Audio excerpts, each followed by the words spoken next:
सभी रुड़की वासियों, प्रदेशवासियों एवं देशवासियों को मेरा सादर नमस्कार।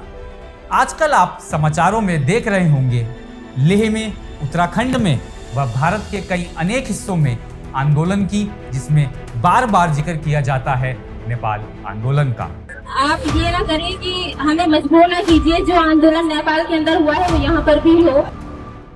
तो आज हम बात करेंगे नेपाल के हाल ही के एक जेनजी आंदोलन की।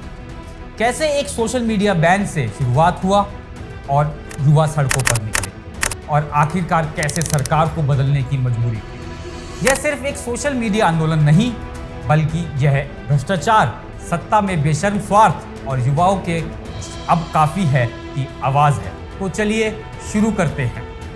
जेनजी कौन है? भारत के आसपास की तरह नेपाल में भी जेनजी का मतलब है वह लोग जो लगभग 1997 से 2012 के बीच जन्मे हैं। डिजिटल टेक्नोलॉजी, सोशल मीडिया, यह उनकी रहने की जगह है। लेकिन यह युवा सिर्फ मैसेजिंग या मनोरंजन के लिए सोशल मीडिया इस्तेमाल नहीं करते। शिक्षा, नौकरी, पहचान, न्याय की उम्मीद रखते हैं।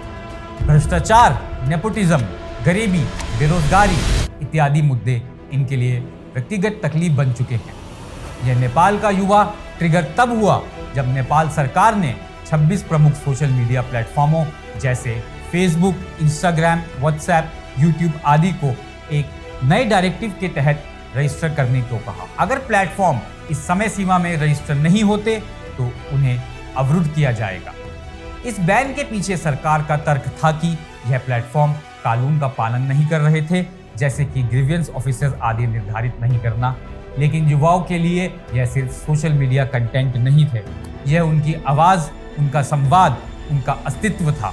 Government extremely it is against our freedom of speech and they want to control us just like a dictator. साथ ही नेपो किड्स का चलन राजनीतिज्ञों व शक्तिशाली लोगों के बच्चों द्वारा दिखाए गए शानदार जीवन शैली की तुलना करके युवकों में असंतोष बढ़ा। भ्रष्टाचार, नेपोटिज्म, बेरोजगारी, राजनीतिक अस्थिरता, यह लंबे समय से नेपाल के मुद्दे बने हुए थे। युवाओं ने सोशल मीडिया पर नेपो किड संस्कृति और सरकारी अफसरों की चमक धमक के खिलाफ आवाज उठाई। 4 सितंबर 2025 सरकार ने 26 सोशल मीडिया प्लेटफॉर्मों को पंजीकरण रजिस्ट्रेशन की सूचना दी और एक समय सीमा जारी की। अगर प्लेटफॉर्म ने लाइन नहीं फॉलो की तो उन्हें बंद करने की धमकी दी। 8 सितंबर 2025 को समय सीमा निकलते ही सरकार ने इन प्लेटफॉर्मों को अवरुद्ध करना शुरू किया और सोशल मीडिया बैन लागू हुआ। इसी दिन युवाओं में भारी आक्रोश फटना शुरू हुआ और काठमांडू और अन्य शहरों में विरोध प्रदर्शन शुरू हुआ। 9 सितंबर 2025 को प्रदर्शन तीव्र हुए और पुलिस और सुरक्षा बलों के साथ युवाओं की झड़प हुई व कई युवाओं की जान गई। इसी दिन नेपाल की संसद और अन्य सरकारी भवनों में तोड़फोड़ और आग लगाने की घटनाएं हुई। इसी दिन प्रधानमंत्री केपी शर्मा ओली ने इस्तीफा देने की घोषणा की। 10 और 11 सितंबर को स्थिति तनावपूर्ण बनी रही और नेपाल में कर्फ्यू लगे। सड़कों पर सेना व पुलिस की मौजूदगी ज्यादा हुई और घायल और मृतकों की संख्या बढ़ी। 12 सितंबर 2025 को सुशीला कार्गी को अंतरिम प्रधानमंत्री नियुक्त किया गया। 13 सितंबर 2025 शुरू के आगाज के बाद विरोध प्रदर्शन कुछ क्षेत्रों में घटने लगे, कुछ शांतिपूर्वक हो गए। इस पूरे विरोध प्रदर्शन में दर्जनों लोगों की मौत हुई, सैकड़ों घायल हुए, सरकारी व सार्वजनिक संपत्ति को भारी नुकसान हुआ। सरकार ने सोशल मीडिया प्लेटफॉर्म को रजिस्टर करने के आदेश दिए और प्रतिबंध हटाया। इस प्रदर्शन से प्रधानमंत्री को इस्तीफा देना पड़ा, संसद को भंग करना पड़ा और एक अंतिम सरकार की स्थापना हुई। युवा सशक्तिकरण जेनजी ने यह दिखाया है कि जब बातचीत बंद हो जाए तो निर्भय होकर सड़क पर आना होगा। डिजिटल प्लेटफॉर्म का प्रयोग संगठन और आवाज बनने के औजार रहे।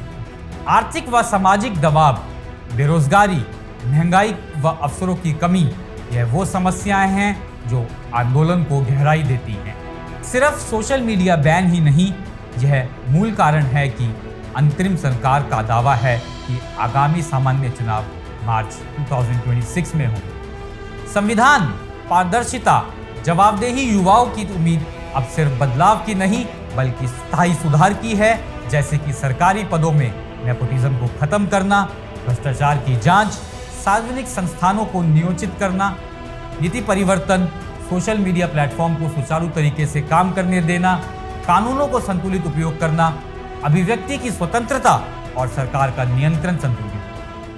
युवा अपनी आवाज को महत्व देने लगे हैं। मीडिया और सोशल मीडिया उन्हें मंच दे रही है और जनता की सोच बदल रही है कि नेपोटिज्म और पारिवारिक सिफारिशों का समय अब खत्म होना चाहिए। दोस्तों, नेपाल के जेनजी आंदोलन सिर्फ एक इवेंट नहीं, एक चेतावनी है। यह दिखाती है कि जब सरकारें डिजिटल जमीन पर लोगों की आवाज को दबाती हैं, तो वो प्रतिक्रिया उत्पन्न होती है जो राजनीति और सत्ता की बुनियाद को हिला सकती है। अगर आप युवा हैं और आप सोशल मीडिया उपयोग करते हैं, अगर आप चाहते हैं कि आपकी आवाज़ सुनी जाए, तो यह कहानी कुछ प्रेरणा देती है।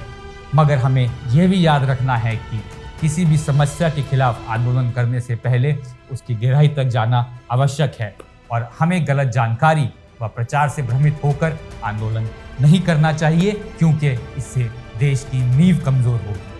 आशा करता हूं कि इस वीडियो के माध्यम से मैं नेपाल के जेनजी आंदोलन को आप तक सही शब्दों में पहुंचा पाया।